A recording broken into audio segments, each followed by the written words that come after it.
Hi, I'm Birdie. Welcome to my channel, or welcome back. Today we are using a Walmart grocery haul to feed a family of 4 for right around $100. You can find the complete grocery list in the description.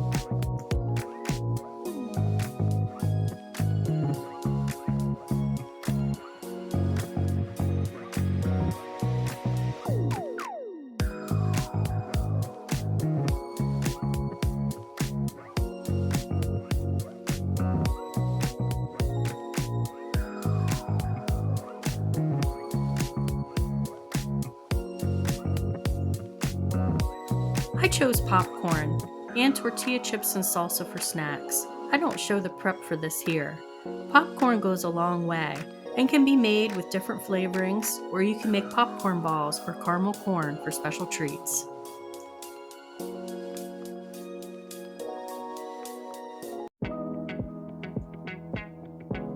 We're going to start the week with some very easy breakfasts. Egg and cheese bagel sandwiches, bagel halves spread with cream cheese or peanut butter if you had any left from previous weeks. Make sure to save at least half of your cream cheese for another recipe.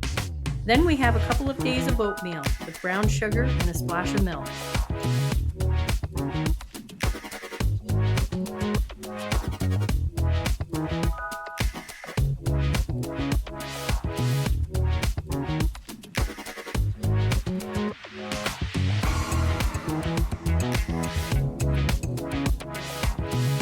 Next on the menu, we have sausage gravy, fried potatoes and onions, and eggs. Wash, peel, and cube your taters. Cut them small enough to cook quickly.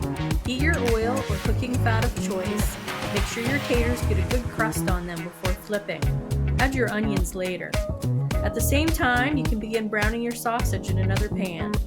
Brown the entire package and keep half out for the next recipe, the cream cheese crescent bake. Keep an eye on your taters and flip. Turn them often. When they start looking brown on all sides, add your onions and continue to fry until your taters are soft inside, crispy outside, and your onions are at least soft and translucent or even a little caramelized. Season with salt and pepper or whatever you prefer that you have on hand. I like garlic powder or even a little red pepper flakes.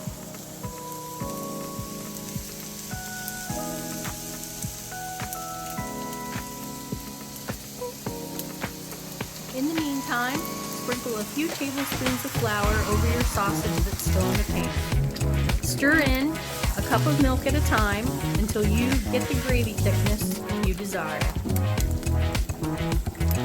This breakfast should make enough for leftovers. Sausage gravy is great in that you can stretch it by adding more milk.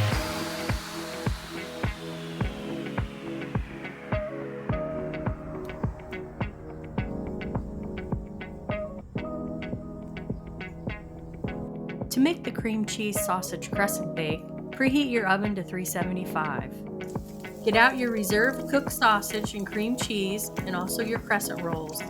Heat up your sausage and mix in your cream cheese. You can also soften your cream cheese and warm your sausage in the microwave. Heat in 30-second increments until it stirs together easily. Grease or use non-stick spray on a 8x8 baking dish. Press half your crescent rolls. Top with an even layer of the sausage and cream cheese mixture, and then the other half of your crescents. Bake for 12 to 15 minutes.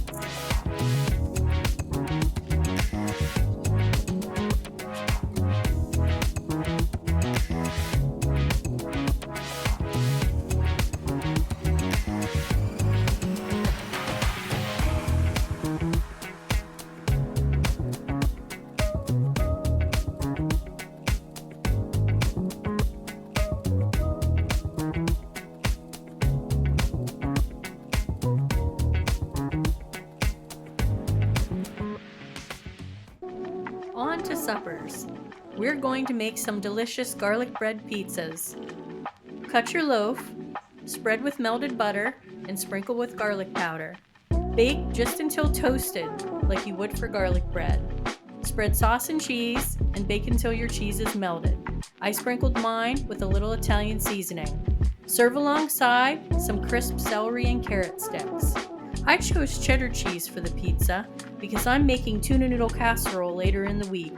I'd rather have cheddar cheese on my pizza than mozzarella in my casserole. Of course, you can buy both.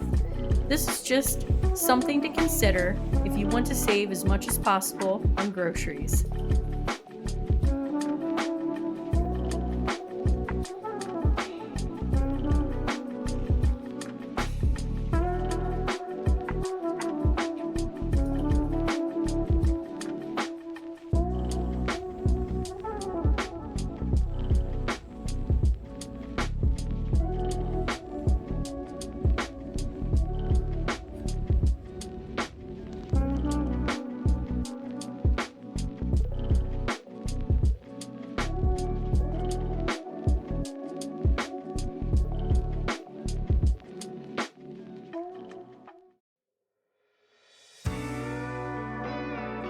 Now we're going to make Pennsylvania Dutch ham pot pie, the more time-consuming comfort meal that will give you plenty of leftovers for another meal for supper time and a few lunches. I purchased the spiral ham pieces as they were the cheapest ham option that day. Cover them with water and simmer until it makes a nice broth. You can also use a larger ham with a bone or leftover ham from a holiday meal. You'll see me add some of that later, along with the ham pieces. I wanted to get them out of my freezer before they started to get freezer burn. Traditional ham pot pie doesn't call for celery, onions, or carrots, but I feel these less expensive veggies add nutrition and color, so I add them to all of my soups, and this is the way we like it. Pot pie noodles are also traditionally just water, salt, and flour, but you see me making a more of an egg noodle dough here. When the budget is low and you can find a way to sneak in more nutrition, go ahead and do it. In this case, it doesn't change the recipe much. While your ham is simmering, about an hour for the pieces or longer for a larger chunk of ham, chop a few stalks of celery, about 4 carrots, and half an onion. Sauté until the onions are translucent. Add a few peeled and chunked taters. Pour the strained ham juice into the pot over the veg. Strain it to get rid of any bone fragments or other icky things. Let your ham cool a little until you can handle it, inspect it, remove fat, and chop it up. Cook your veg until soft in the broth. In the meantime, make your noodles. You'll need 2 to 3 cups of all-purpose flour, a teaspoon of salt, 3 eggs, a 1/4 cup of milk. Mix together, adding more flour until you have a nice workable dough.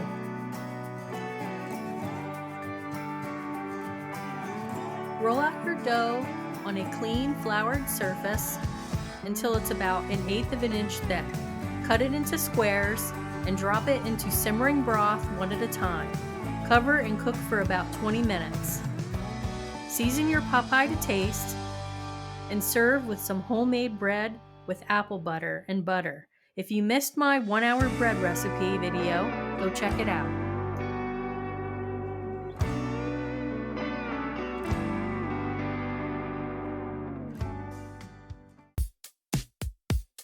Our next supper you can have ready in under 30 minutes. It's fast but delicious. Parmesan crusted fish fillets, 1 each, with extra creamy mac and cheese, peas, and carrots. Just cook everything according to the package directions.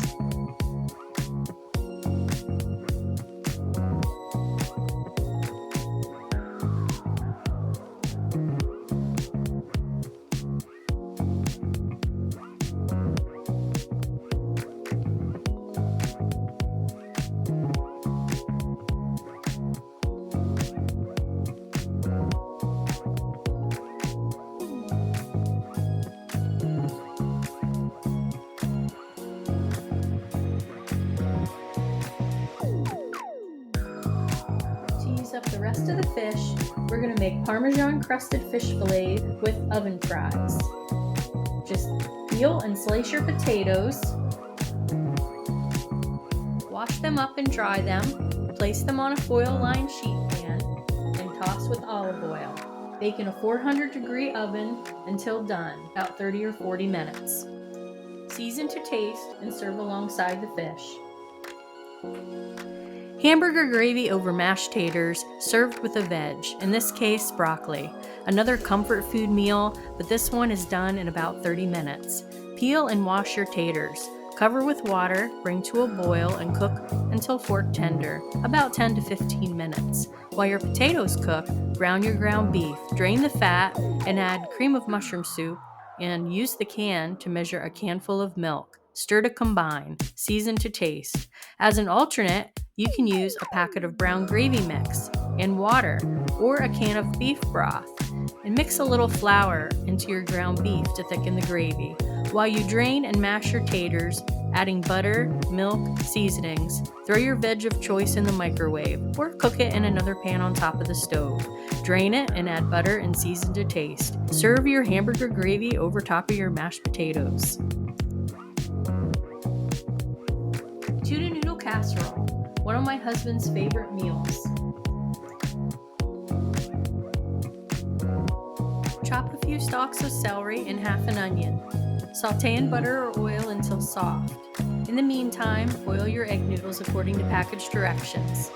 Add your cream of soup of choice to the pan with your onions and celery, along with a can of milk and both cans of tuna. Stir to combine and add your bag of frozen peas. Mix with your noodles once they're done and drained in a casserole dish and top with shredded cheese. Bake at 350 for 30 minutes. Sometimes we top ours with buttered cracker crumbs or swap the peas out for green beans and top with French fried onion pieces. This makes enough leftovers for a lunch. I thought ahead and divided mine into 2 casserole dishes.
For lunches, we're starting off with pizza mountain pies. This is a favorite treat when we're camping, but can also be made at home in a fire pit. Always follow your local ordinances when it comes to outdoor open fires. Also, watch for weather warnings to prevent wildfires. These irons are hot. Take every precaution. Keep in mind that this channel is for entertainment, and always do your own research. I'm showing this because it's something different and can be fun for a change of pace. It can make toasted cheese seem fancy.